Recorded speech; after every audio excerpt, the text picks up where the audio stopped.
de um primeiro sentido, né, essa primeira linha aí, que é a questão de como ser advogada mulher, principalmente criminalista, eu encontro um pouco de dificuldade no sentido de tem clientes que não confiam pelo fato de que você é mulher. Tem esse preconceito, né? Tem esse preconceito. Que, assim, não tô aqui para julgar, né? Mas acredito que seja um pensamento padronizado social. Às vezes não é nem culpa da própria pessoa. Cultural, né? Exatamente. Uma imposição cultural. Isso. E aí eu já tive um caso em relação a isso. Porque, pra quem não sabe, eu tenho uma sociedade, né? E aí o meu sócio, ele é um homem. E aí a pessoa... Salve pro Matheus aí, ó. E aí a pessoa... se sentiu mais confortável, mais confiante, tudo bem. Inclusive, eu sempre trato isso em todos os meus atendimentos. Se não houver um laço de confiança e transparência, eu prefiro que você vá pelo meu colega de profissão, né? Então, esse foi um caso que eu tive onde ele optou por Matheus, né? Assim como pode acontecer um caso de uma mulher se sentir mais confortável com você. Sim, né? sim, sim. Mas nesse caso... deu a entender que foi um pouco por causa da competência. Sabe quando você percebe assim... O cara questionou por você ser mulher. Isso. E por mais irônico que seja, a especialidade do meu sócio não é criminal. E mesmo assim, ele sentiu mais competência no meu sócio. Entendeu? Então aí você percebe o quanto foi pela questão do gênero, né? Porque de não era validar o currículo, né? De ser especialidade de um e não do outro e... Nossa. Exatamente. Então, assim, por isso que deixou claro, assim, que foi por questão de gênero, né? Óbvio que se fosse pela questão de, eu me sinto mais confortável, poderia ser por outros motivos, né? Mas nesse episódio ficou um pouco claro, sim, né? Que houve essa questão aí do gênero. E trazendo pela outra vertente, né, pela outra linha que eu falei que poderia ser também, como o direito protege. Atualmente, o direito ele está bem voltado, né, para essas questões. Inclusive, você até comentou, né, tivemos casos realmente recentes. Inclusive, não casos de, até então, anônimos, né, como a Mari Ferrer, mas também está saindo casos agora atuais de pessoas famosas, né, Nego do Borel e etc. E, então, assim, a lei, ela tenta ao máximo proteger, porque ela realmente identifica uma fragilidade, né? Entre aspas, eu vou colocar, porque nós mulheres não somos frágeis, né? Mas o direito acaba identificando essa questão e aí ela vem trazendo, né, algumas tratativas um pouco diferentes para poder sanar todas essas situações que vêm acontecendo. E aí eu não queria militar aqui, não. E nem vou militar, porque eu até postei lá hoje nos meus stories também. Gosto de colocar uns questionamentos lá, reflexivos lá, né, para as pessoas darem uma pensada aí, porque nem tudo é tão direto. Porque quando a gente lê, a gente esquece que existe uma interpretação por detrás de tudo que a gente lê, né? Com certeza. Mas eu só acho que a gente, né, e por isso que eu tô falando de militar, porque existe o feminismo, né, ou o femismo, né, existem alguns movimentos em relação a isso.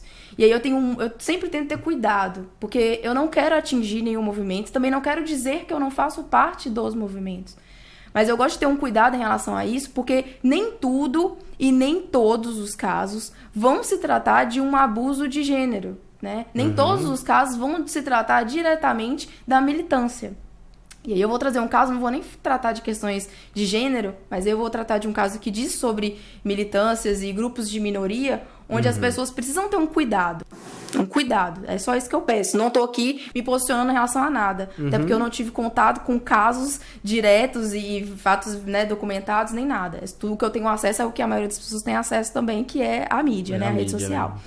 Mas teve o caso do rapaz que foi espancado até a morte e alegaram, né, por um segurança, e alegaram que foi por causa da questão racial, porque ele era negro, e aí por isso que o segurança chegou até ele e espancou ele e tudo mais. Foi naqueles casos do Carrefour? Isso, se não me engano foi.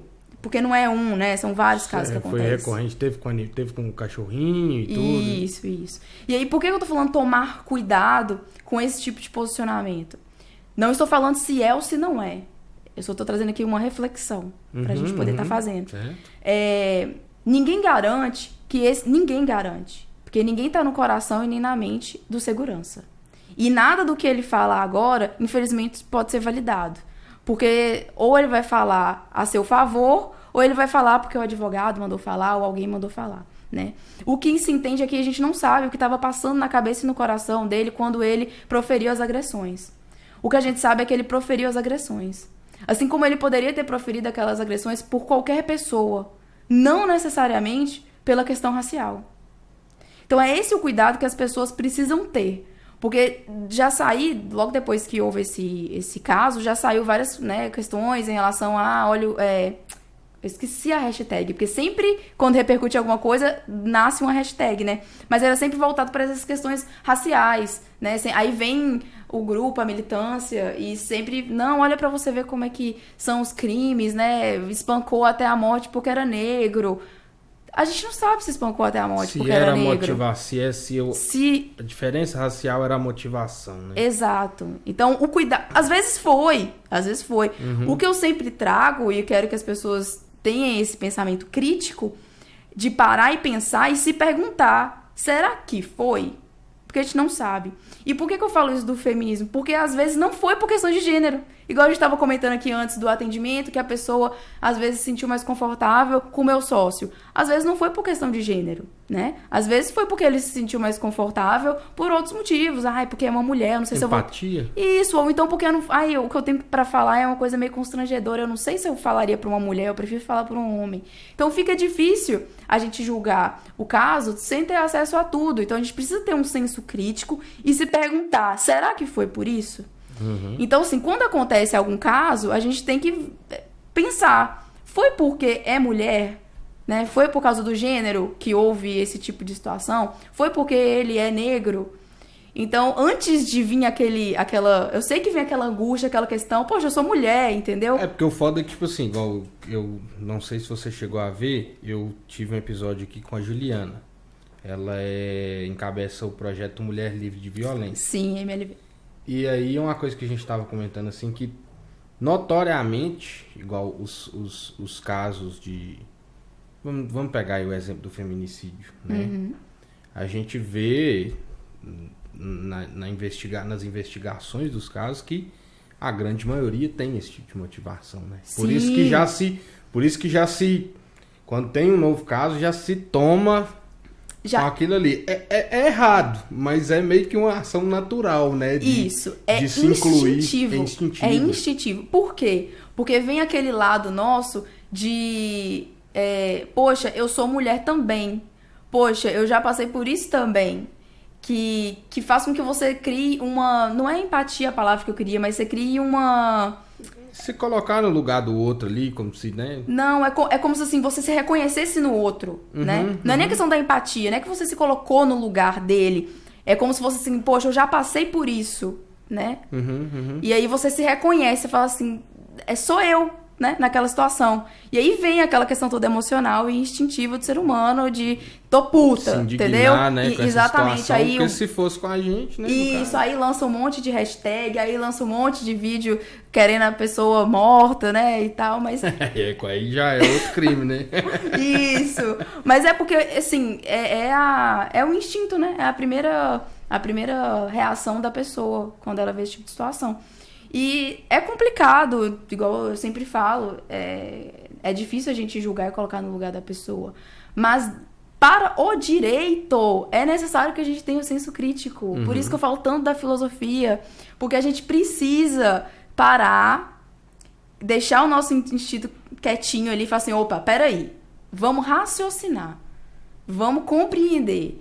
Porque se todos nós, né, que estamos dentro do direito, a gente agir assim, instintivamente, nossa, a gente ia cometer muitos erros. Tem que ser muito imparcial, né? Porque você tem que ter um nível de profissionalismo de não se deixar envolver. Sim, ali, né? A ideia é essa. Por isso a questão do senso crítico.